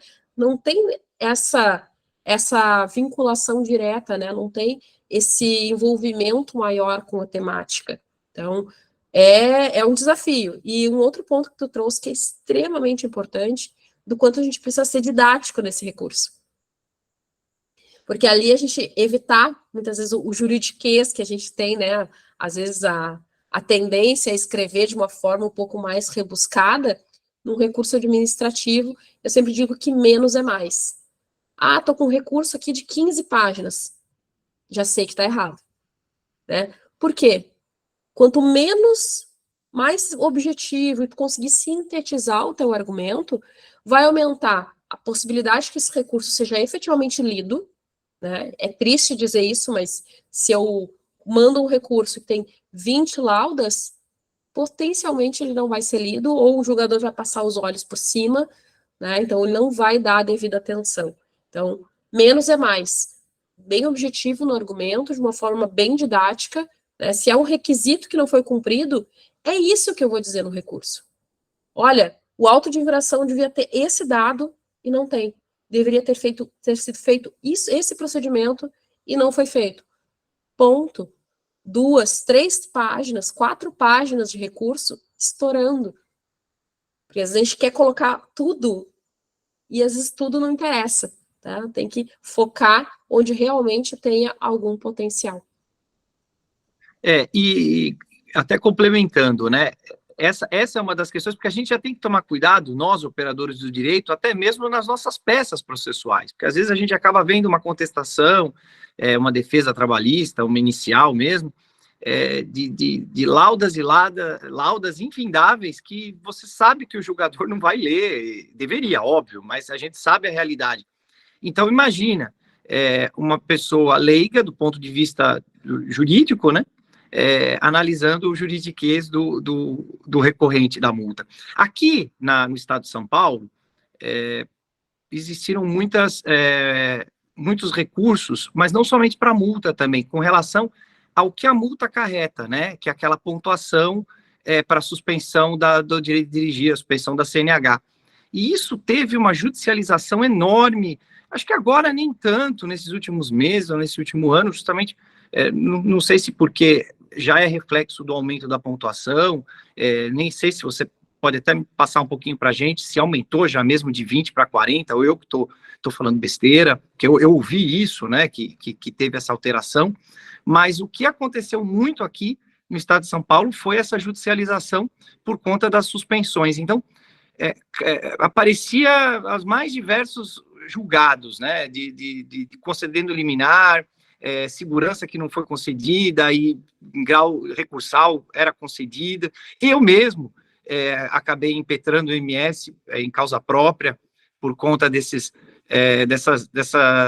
intimações do auto de infração que não ocorreram, então eu não pude ter o tempo hábil para indicar o condutor, e com isso, claro, eu acabei excedendo os 20 pontos, mas que comprovadamente o carro não estava comigo, o veículo estava com um terceiro, no caso, membros da minha família, como meu pai, minha irmã, mas que eles teriam essa responsabilidade à medida que chegasse a multa, né, e para transferir. Então, eu impetrei justamente com base nessa falta de intimação do recebimento da multa, né, o contraditório, no caso, não foi respeitado. Então, eu não sei como é que é aí no teu estado, eu acredito que isso seja um problema no país todo, né? Mas não sei como é que está aí, como é que está isso agora, nesse momento, para nós, operadores do direito. De fato, teve um boom de judicialização, né, especialmente em relação a esse tema, logo que teve a alteração da lei, né? Porque a gente muito discutiu sobre, antes até de ter uma determinada normatização pelo Conselho Nacional de Trânsito, quando que ia se aplicar, se era retroativo, se não era, aplicava para quem essa nova forma de cômputo de pontuação para fins de processo de suspensão. Então, teve uma judicialização bem alta em relação a isso. Esse tema específico, hoje menos, né, até a não ser que tu vai pegar casos mais antigos, que tu ainda vai trazer essa discussão para um processo judicial. Mas hoje, como já está implementada essa mudança, né, as autuações, teoricamente, que vão integrar o processo já são um pouquinho mais recentes, não necessariamente porque ainda tem aí muito remanescente antes da alteração da lei, tá? Então, essa alteração que tu fizeste em relação a se é 20, se é 40, hoje nós temos uma escala diferente, né, que era antigamente, antes de 2020, 2021. Então, nós tivemos aí, antes tinha, a partir da confirmação do 20º ponto, já se dava a instauração de um processo de suspensão, independentemente da gravidade das infrações. Tá? Então, confirmado o 20º ponto, já era instaurado o processo. Agora nós temos uma graduação de 20, 30 ou 40 pontos, que vai depender da gravidade das infrações que forem cometidas. Se uma pessoa não comete nenhuma infração gravíssima, ou seja, nenhuma de 7 pontos, ela fica com o limite ali de 39, né? O limite não é 40, porque 40 já instaura processo, então fica com o limite de 39. Se cometeu uma infração gravíssima, fica com 30. Se cometeu 2 ou mais, fica com o limite de 20 pontos, né? Então, se a pessoa cometer, por exemplo, 3 infrações de 7 pontos, já dá início no processo de suspensão. Então, são só 3 infrações, mas são infrações que vão somar 21 pontos, infrações gravíssimas, já dá a margem, né, se dá o fato gerador para um processo de suspensão. Claro que ainda tem outros tipos de suspensão que são infrações específicas, que aí a lei traz, por exemplo, lei seca, né, usar o bafômetro, dirigir embriagado, excesso de velocidade acima de 50%, disputar corrida. Então, tem algumas infrações que por si só geram o processo de suspensão. Então, isso ainda continua, né, segue nesses procedimentos, mas essa questão da pontuação, ela já ficou escalonado em 20, 30 ou 40, tá? Então, nós temos no Brasil inteiro uma judicialização crescente das questões de trânsito. Os argumentos vão mudando de tempos em tempos, conforme vai mudando, às vezes, alguma resolução, algum tópico na legislação, ou até mesmo entendimentos mesmo. Então, vai se mudando os tópicos, mas tem uma crescente da judicialização de trânsito muito grande. Muito por conta também dessa deficiência do processo administrativo. Então, hoje está crescendo muito as ações judiciais discutindo justamente essas falhas processuais, questões de notificação, questões de fundamentação das decisões. Isso tem levado também a um crescente das ações judiciais de trânsito. Perfeito, doutor André. Para mim, tá ótimo, respondeu. Não sei se o pessoal, né, doutor Rodrigo, o pessoal que está nos assistindo, teria alguma dúvida. Eu acho que de suma importância esse tema, porque, independentemente, primeiro que, no mínimo, você vai precisar em causa própria, porque não há quem não precise fazer algo na sua Ciretran, né, de sua cidade. Mas tem também a questão dos nossos clientes, porque sempre existe essa procura nos escritórios de advocacia, isso é um assunto recorrente. Você sabe que até a dificuldade de muitos dos advogados é de cobrar um MS, vou impetrar um MS, porque é até difícil mesmo quantificar, né? Isso, de repente, fica aqui o teu convite para você voltar para ajudar nós do direito, como cobrar, e verdade, porque eu sei que a multa de trânsito é muito fácil, geralmente não compensa, dependendo do que aconteceu. Mas quando a gente está falando sobre a suspensão do seu direito de dirigir, o valor é imensurável, né? Porque uma pessoa que trabalha como Uber, uma pessoa que trabalha na rua, ou não, que se desloca ao seu trabalho, que depende de condução de veículo próprio, quanto custa isso, né? Quanto custa ficar sem dirigir por meses ou por ano? Então, até essa questão aí, fica aqui o convite, passando por cima do presidente, nosso presidente. À vontade. Passando por cima dele, mas no bom sentido, claro, que o doutor Rodrigo é um exímio advogado e um presidente brilhante da Comissão de Trânsito. Mas, importante, acho que para nós, operadores de direito, isso é muito importante, viu, doutor André? Mas, claro que isso daí já estou abrindo o leque da tua palestra e estou mesmo no sentido de convidá-la para você retornar, viu? Telepresencialmente, porque eu sei que presencialmente você está distante da gente. Mas quando você estiver por São Paulo, vem aqui conhecer as nossas instalações. A nossa casa é muito acolhedora. Temos aí a OAB de São Bernardo do Campo, é uma subseção grande, uma das maiores do estado de São Paulo. Contamos com mais de 7.000 advogados inscritos. Então, São Bernardo do Campo é uma cidade enorme, industrializada, muita empresa automobilística de autopeças e muito serviço também. Mas já estou falando, advogado fala pelos cotovelos, né? Então, passo aqui, devolvo a palavra para a palestrante, doutor André, e para o doutor Rodrigo e para os demais participantes que queiram fazer alguma coisa. Obrigado, presidente, aí pela participação, né? E eu devolvo o elogio ao senhor, né? O senhor é uma pessoa fora do comum, não tem o que dizer, né? Presidente aí que a advocacia é grata, né, pelo teu trabalho, o trabalho que o senhor tem exercido junto com a diretoria aí. E eu participo disso e sou muito grato ao senhor aí pela oportunidade, né? E espero trabalhar com o senhor aí muitos anos, né? Doutora Andréa, vamos ver se alguém tem alguma pergunta aqui. Se alguém já tiver, aproveita a oportunidade, né? Manda aí, escrito, ou se quiser falar também, abrir o vídeo e falar, fique à vontade, aproveite. Eu acho que, pelo visto, ninguém tem dúvida. Eu acho que... o pessoal está meio tímido aqui nessa tímido, é o frio, acho que é o frio aqui de São Paulo. Aí, né? Mas Tá quantos graus por aí? Aparecer, poxa. Posso fazer um comentário? Aí, fica à vontade. Doutor Assis. Boa noite, doutores. Primeiramente, é um prazer muito grande ouvi-los, né? Eu não sou advogado, eu sou contador. Encontrei já o doutor Bertanha ali na sede da OAB, junto com o professor Nobuya, né? De vez em quando ele coloca a gente ali com o Odilon também, o Júnior. De vez em quando ele coloca a gente na roda dos advogados, né, doutor Rodrigo?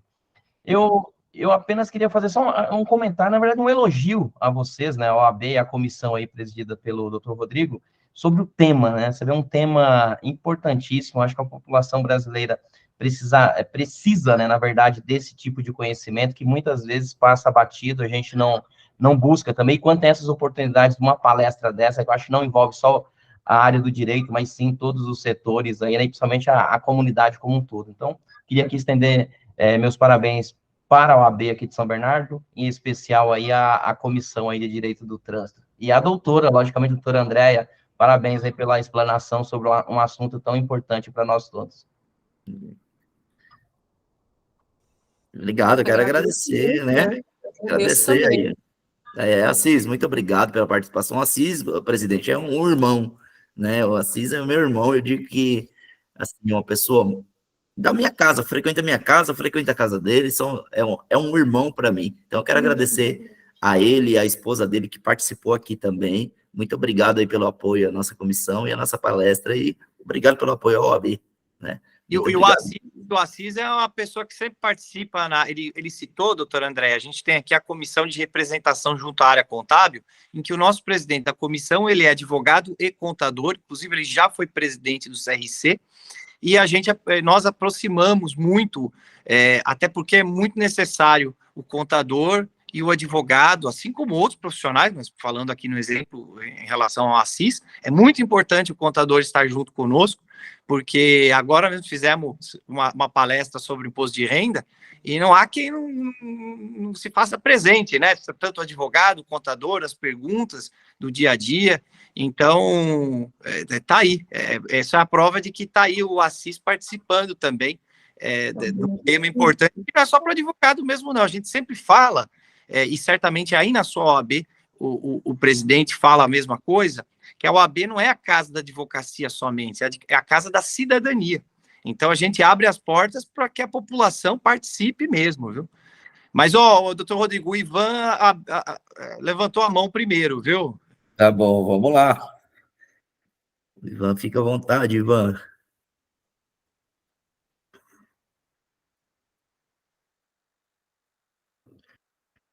Tá liberado aí? Sim, está liberado. Obrigado. Boa noite, viu, Tamires? Fui entrando, Ramires. um beijo. Boa noite. E o Ivan, tá por aí, Ivan? Pode liberar o microfone, Ivan. Também levantou a mão. Se quiser passar a palavra para ela, depois volta para o Ivan. É a Suelen? Olá, boa noite, tudo bem? Boa noite, fica à vontade, Suelen. Não é nenhuma pergunta, eu estou aqui mesmo só para mostrar a minha gratidão à doutora Andréia, porque eu sou aluna do trânsito estratégico dela, e que é um dos cursos dela. Já fiz algumas especializações em isenções para PCD, que ela participou, né? E eu convido a todos aqui a participarem, a conhecerem um pouquinho mais do trabalho dela, e fico muito feliz em vê-la aqui na minha subseção, que é de São Bernardo, e mesmo assim agradecer, porque eu não perco, sempre que eu posso, estou participando das palestras, porque é muito gostoso aprender junto com ela, é mesmo só um elogio mesmo. Ai, querida, Suelen, obrigada.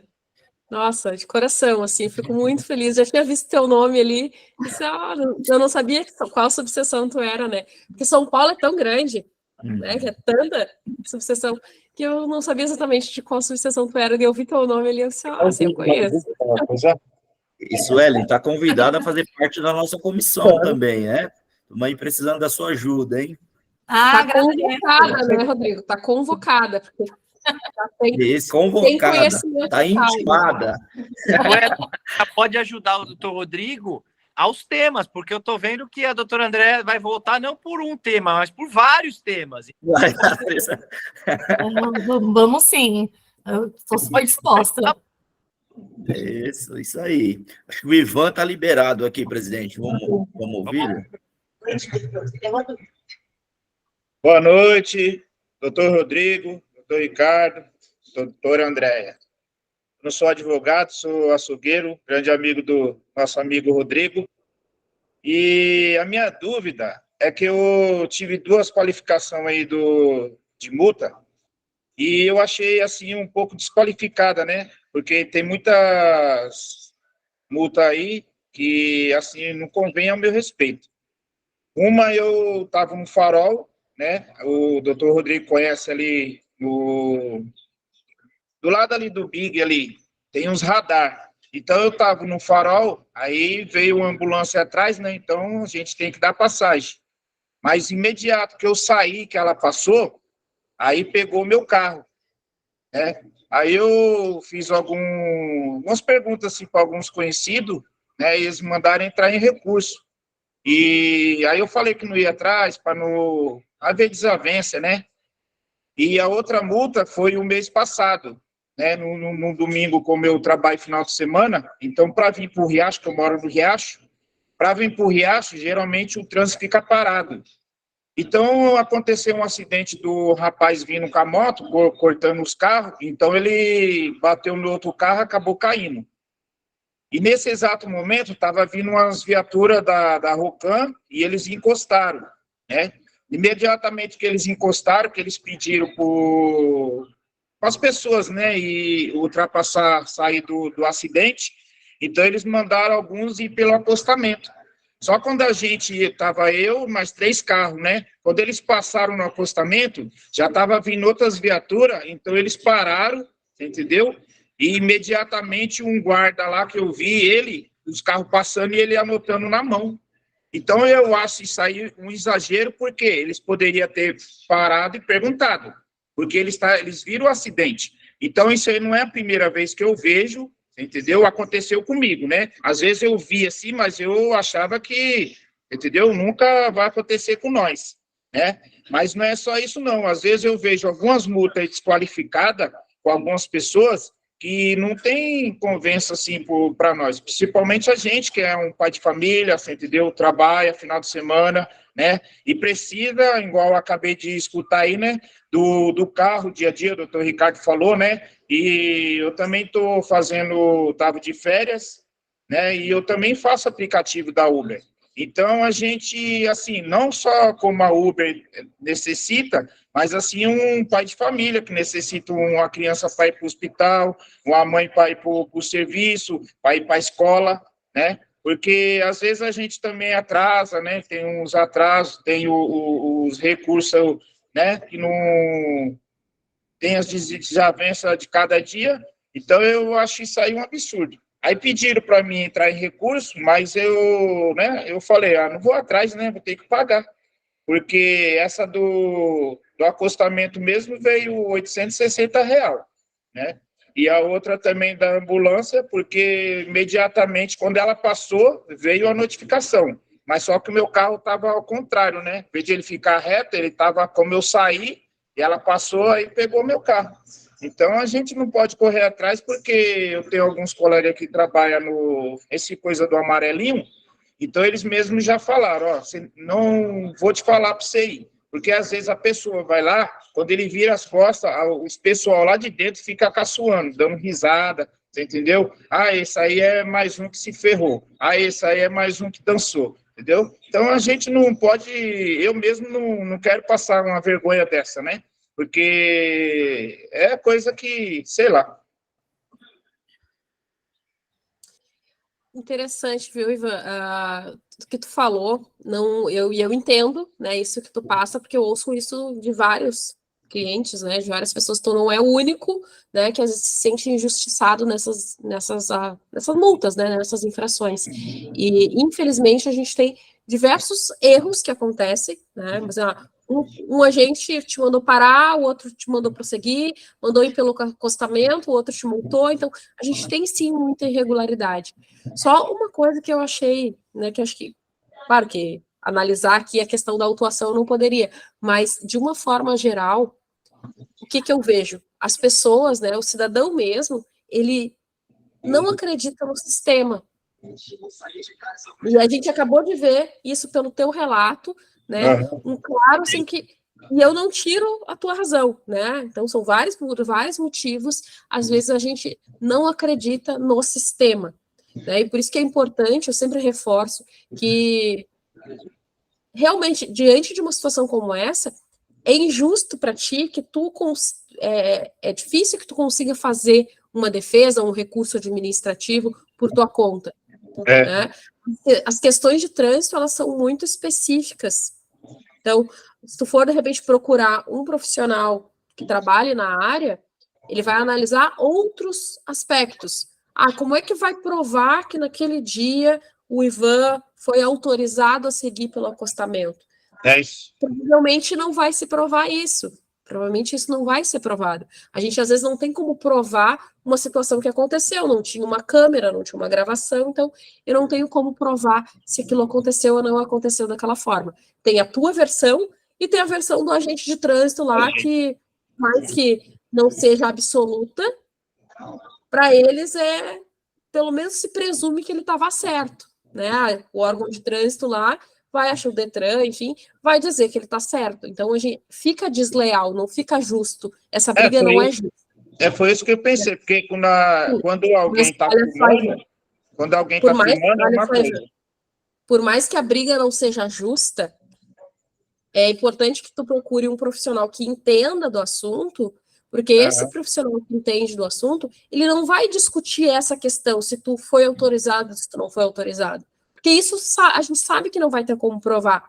Eu vou ir mais a fundo em questões mais técnicas, que eu sei que tu não tem esse conhecimento e tu nem tem como ter esse conhecimento. Até o advogado passa toda a faculdade de direito e não estuda isso. A gente tem que estudar por fora, né, fazer outros cursos, enfim, para poder entender, porque é muito complexo, é muito detalhe.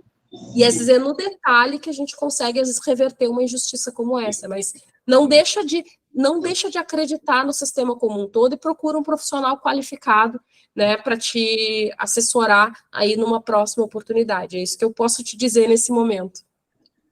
Tá bom, obrigado, uma boa noite para vocês, viu? Ivan, muito obrigado aí pela participação, hein? Obrigado, hein? Um abração para você e para a família. Doutora, também temos aqui a doutora Patrícia Perim. Ela quer fazer uma pergunta para a senhora também, e eu acho que aqui na mensagem tem uma colocação, tá? Doutora Patrícia Perim, pode ficar à vontade, doutora. Boa noite, seja bem-vinda. Boa noite a todos os doutores, tudo bem? A minha pergunta, tudo bem? Presidente, tudo tranquilo? A minha pergunta é a seguinte, hoje eu trabalho na área de direito previdenciário e a parte consultiva para a empresa no modo geral, né? E o que tem chegado muito na empresa são notificações que foram efetuadas no ano de 2020. Como que está essa questão? E aparecendo nas CNHs, de alguns conhecidos também, essas notificações. Então, a questão da venda do carro, daqui a pouco o carro está sem nenhuma notificação, nenhuma autuação, e passa-se alguns meses com o novo proprietário, e aí recai, aparecem essas multas retroativas. Como que está essa questão, doutora? Muito importante os tópicos que tu trouxe, viu, Patrícia? Obrigada. Obrigada. Então, assim, de fato, tem as pessoas recebendo notificações de infrações cometidas há um tempo atrás, tá? Primeiro ponto importante, né, que até estava no primeiro slide ali que eu coloquei como um primeiro passo, se localizar em que momento do processo administrativo estamos, né? Acredito que essas notificações estão sendo recebidas agora, né, essas notificações não se referem à notificação de autuação, que seria a primeira notificação, porque senão já teria esgotado e muito o prazo para ela ser expedida. Mas é possível que seja a notificação de penalidade, tá? E aí o que vai ter que se analisar?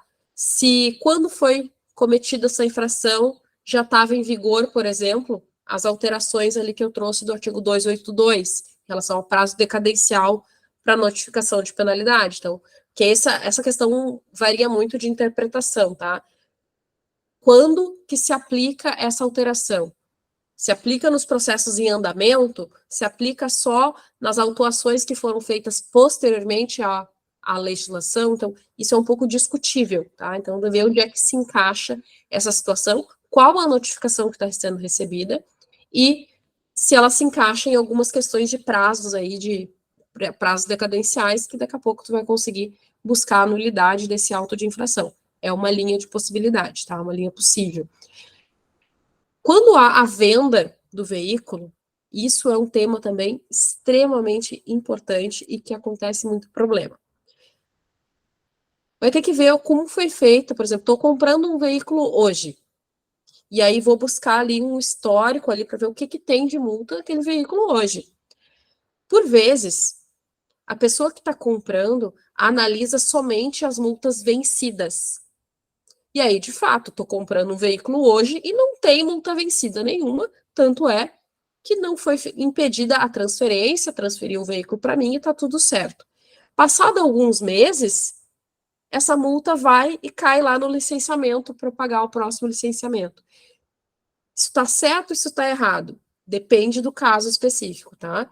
Porque pode ser que a multa já estava ali, só que quando se analisou apenas as multas vencidas. Tá? E o que impede, às vezes, o licenciamento, ou o que impede a transferência do veículo, é a multa vencida. Se não tinha esse fator, né, não tem nenhum impedimento.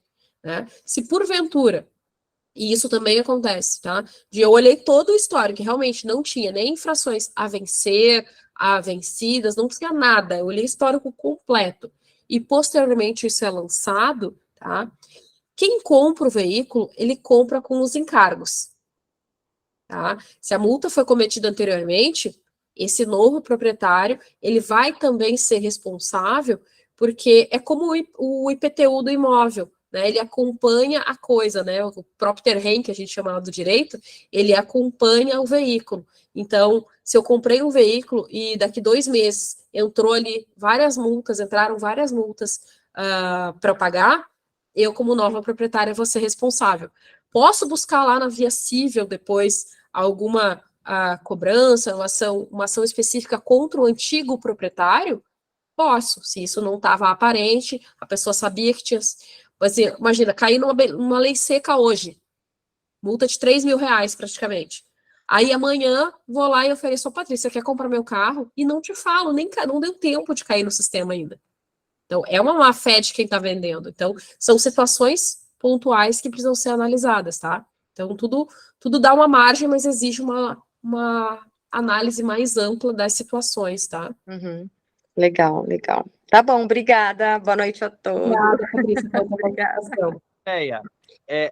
Com esse gancho da Patrícia, você vê, né, que agora para comprar um veículo também, sempre foi, mas agora mais do que nunca, né, a tua responsabilidade e o pente fino que tem que ser feito, né, como a gente faz com um imóvel, seja um terreno, um apartamento, uma casa, o veículo acabou indo para esse caminho, né, a gente está falando de veículos cada vez mais caros, né, independente também de qual seja o preço, mas também existe isso, veículos que custam o preço de uma casa, e que essa simplicidade da compra e venda, que sempre foi, já não existe mais, né? Para quem é aquela pessoa preocupada e que deveria ser preocupado, esse teu exemplo da lei seca é perfeito, né? Você já pensou uma multa nesse valor, ou 2, 3, 10, enfim, nessa situação? Você imagina o risco de quem está comprando, né?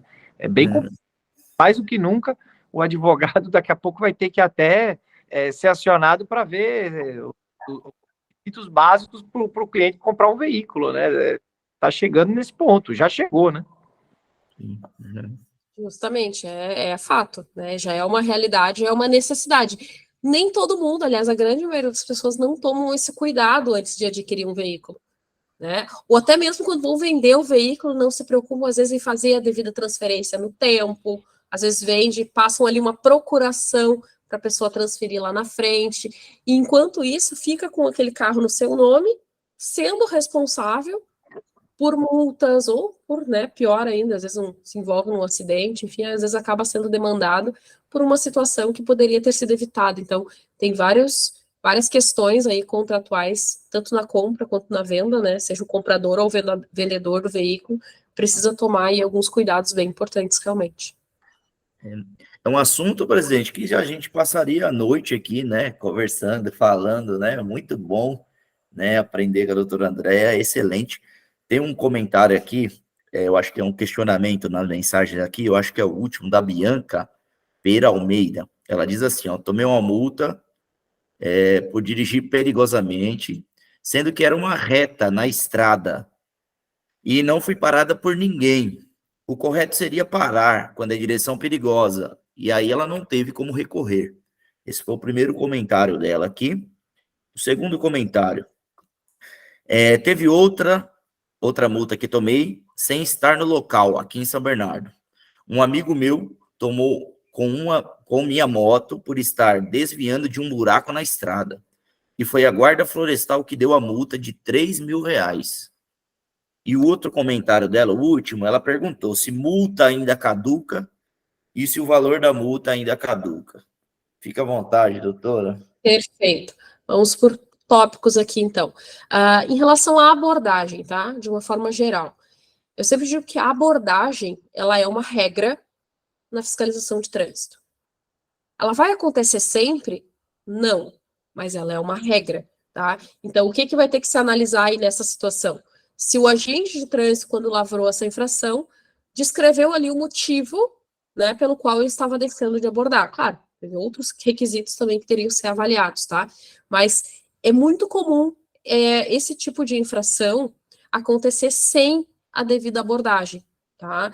A resolução, né, as normativas de trânsito, elas trazem a possibilidade, sim, de uma infração ser lavrada, ser registrada sem a abordagem.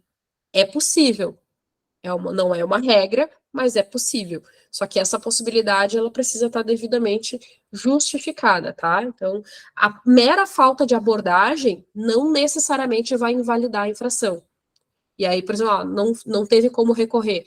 Talvez ela não tenha recebido a notificação. Por que não recebeu a notificação? Então, são vários aspectos aí que teria que se analisar para saber se o procedimento do órgão de trânsito foi teoricamente correto ou não, tá? Sem entrar no mérito da situação em si. Então, só essas questões mais processuais. Em relação a essa outra multa, né, de estar desviando, enfim, né, eu não sei exatamente onde que ele enquadrou, né, então eu sempre não vou entrar nunca no mérito específico da infração, né, a gente não tem como analisar o caso concreto, mas reforço o que eu disse anteriormente. Cada autuação, ela tem, digamos, o seu regramento, né, tem uma ficha de fiscalização, que ali tem os procedimentos que devem ser observados. E aí o que a gente precisa saber é se o preenchimento daquele documento, que é o auto de infração, que é um documento, né, que dá abertura aí no processo administrativo, ele foi preenchido corretamente, se os procedimentos foram adotados ou não. E aí só analisando especificamente o caso para poder dizer melhor, tá? Mas acho que o último ponto, que ele é mais amplo, né, não é caso concreto, que é em relação a se a multa caduca, né, o valor da multa caduca, a gente tem dois aspectos a analisar. Primeiro a pontuação, depois questão de valor de multa, tá? Começando pelo segundo. Questão de valor de multa, nós temos questões prescricionais. Assim, qualquer outra, por exemplo, uma cobrança de imposto, por exemplo, não é o caso, multa não é imposto, né? Mas fazendo esse paralelo, uma cobrança de um imposto também vai ter, né? Um prazo, né? O que a administração pública pode te cobrar aquele valor. E sim, existem prazos de prescrição, né? De uma multa de trânsito, tá? Então, eu não vou entrar exatamente na questão da forma dessa prescrição, porque, especificamente na regulamentação de trânsito, nós temos algumas situações que interrompem o prazo prescricional. Como regra geral, é 5 anos a prescrição, tá? Mas aí nós temos alguns tipos de prescrição. Tem prescrição, que seria o tempo para eles julgarem o processo, depois tem a prescrição executória, que seria, de fato, o tempo para cobrar esse valor. Enfim, tem várias formas e situações que interrompem esse prazo. Quando a gente tem uma situação que interrompe o prazo, a gente tem o reinício dessa contagem dos 5 anos. Então, ela é bem desleal, essa forma de prescrição, tá? Como a administração entende, às vezes, essas interrupções desse prazo de prescrição. Então, é delicado e sempre tem que se analisar todo um histórico de datas para ver se, de fato, houve uma prescrição ou não, e se pode se considerar isso, tá? E a questão da multa em relação à pontuação, nós temos que a pontuação, ela deve vigorar, né, ativa no prontuário por 1 ano. Só que isso confunde muito, e aqui eu tentar sintetizar, ser mais objetiva possível, porque daria realmente mais algumas horas de conversa para falar sobre isso. Mas a pontuação, ela deve vigorar no prontuário da pessoa por 1 ano, contado da data de cometimento da infração. Mas eu estou recebendo o processo de suspensão agora de infrações que eu cometi em 2019. Então, está errado. Não necessariamente. Por quê? Eu tenho o cômputo da pontuação que tem que tem que ter ocorrido dentro de 1 ano, ou seja, lá entre meados de 2019 e 2020, a pessoa somou ali a pontuação para um processo de suspensão. A partir disso, o Detran tem 5 anos para entrar com o processo de suspensão. Então, tu pode estar recebendo uma notificação de processo de suspensão hoje, referente a infrações anteriores, e não necessariamente isso eles estão contando de forma errada, tá? Então, vai ter que ver se o cômputo dessa pontuação se deu no prazo de um ano. Eu não posso, para somar os 20, 30 ou 40 pontos, pegar 2 infrações de 2019, uma de 2020, uma de 2021, uma de 2022. Aí o Detran já não pode fazer, tá? Então, entender a forma de contagem aí para saber se houve ou não o descumprimento dessas regras. Eu vou aproveitar, Rodrigo, eu já vi que eu estou com o chat aberto e vi que chegou aqui da Paloma, né? Isso, aproveita, fica à vontade. Uma dúvida, quando a pessoa vende um veículo e não transfere para o novo comprador, problema clássico, e está tramitando um processo de execução fiscal, de cobrança de multas, tem como direcionar esse processo para o antigo vendedor, que deu causa às multas? Está desconectado um pouquinho aqui o assunto. Aliás, são 2 temas diferentes aqui dessa pergunta, tá? Por quê? Se eu vendi e não transferi, o responsável fiscal ainda é o antigo proprietário. Então, não precisaria direcionar para o vendedor do carro, porque quem está sofrendo a execução fiscal é o antigo proprietário. Então, o que é comum? Eu vendi, não transferi, né? Fechei algum documento, um contrato de gaveta, alguma coisa lá, uma procuração, não transferi no Detran. Esse novo comprador, esse novo proprietário de fato, vamos chamar assim, proprietário de fato, está cometendo várias infrações e eu, antiga proprietária, estou sofrendo uma execução fiscal, tá? Eu vou ter que trazer toda uma questão de prova, mas é bem difícil, tá? Nessa área fiscal aí, porque o responsável fiscal, de fato, é o antigo proprietário. Quem é o proprietário de registro do veículo.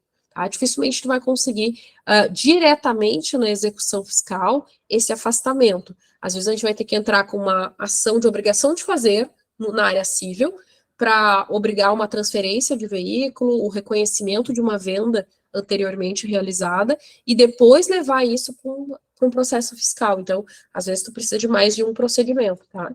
Então, espero ter conseguido esclarecer aí alguma coisa em relação a isso. Mas é um tema bem interessante, realmente. Isso aí. Presidente? Eu já falei demais. Agora.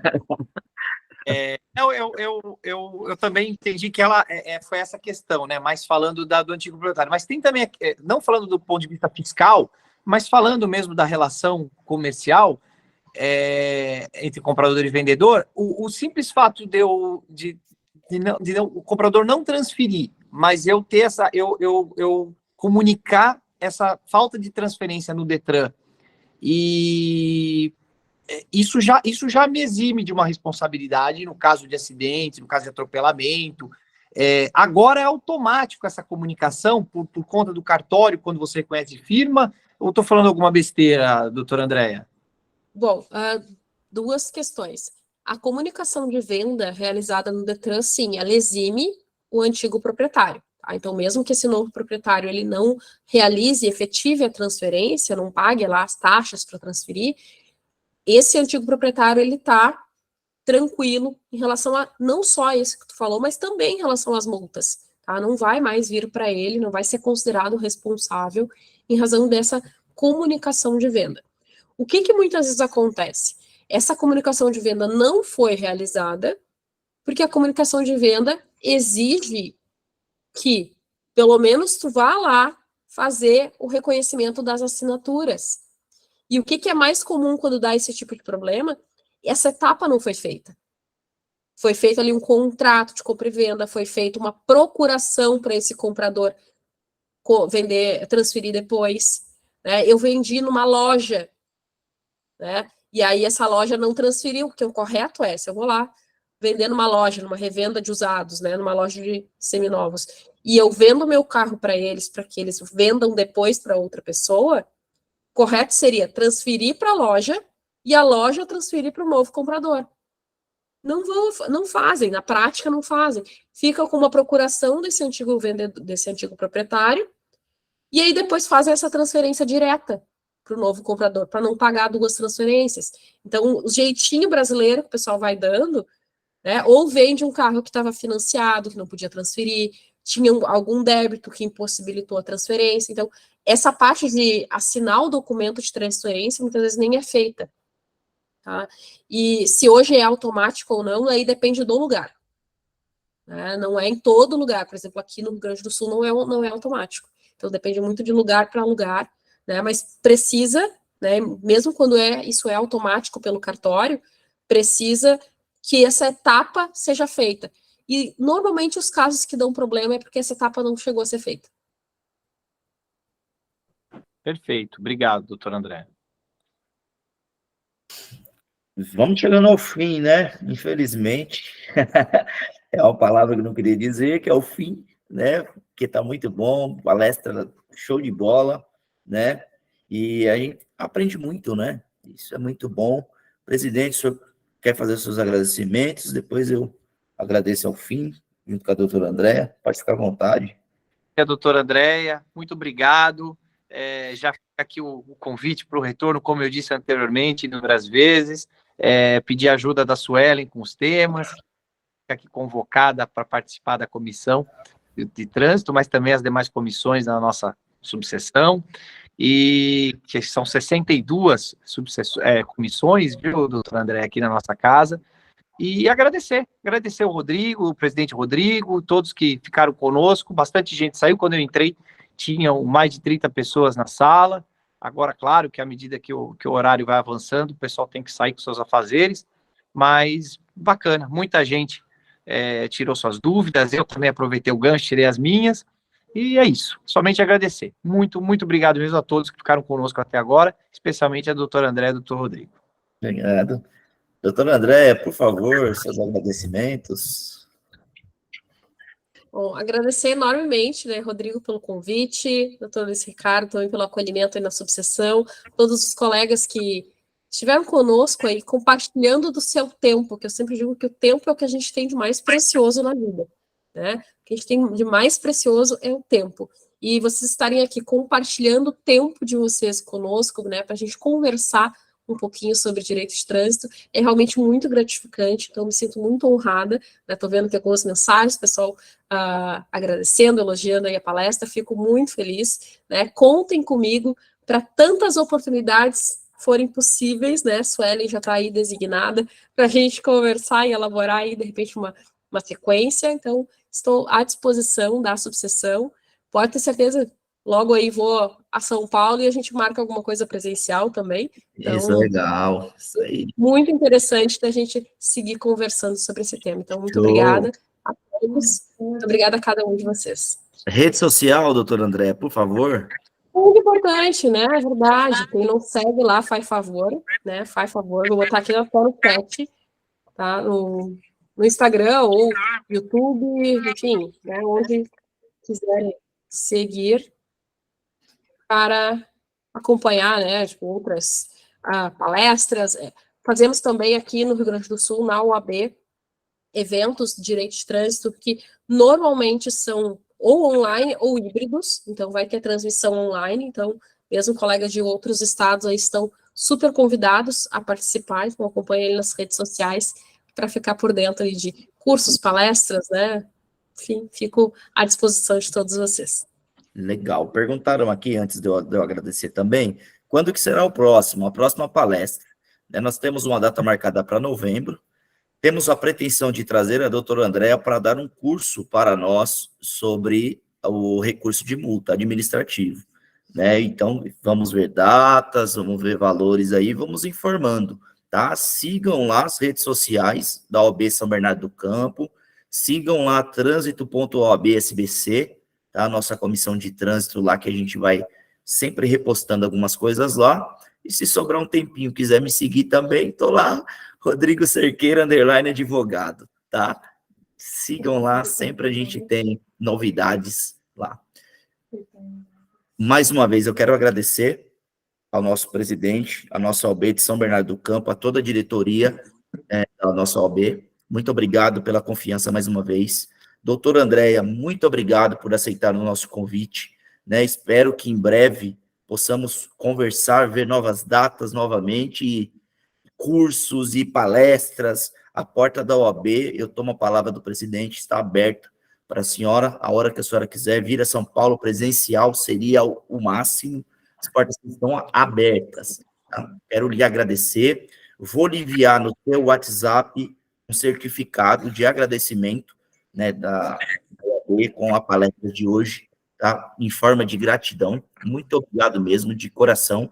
A todos que ficaram até esse momento, muito obrigado, doutores, doutoras, amigos, colegas, muito obrigado, que pode ter sido edificante para vocês também, e a nossa comissão está com a porta aberta para quem quiser participar, ajudar.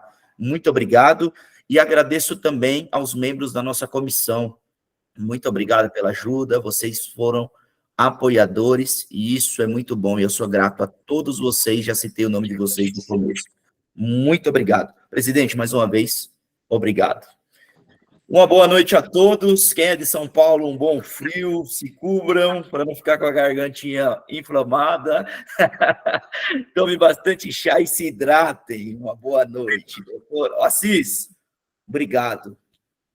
Boa noite a todos. Tchau, pessoal. Até a Tchau. próxima. Boa noite. Tchau, Obrigado. tchau. Obrigado. Obrigado a todos aí. Obrigado, doutora Até Andréia. a próxima. Obrigado, Rodrigo. Obrigado a todo mundo que nos assistiu. Até mais.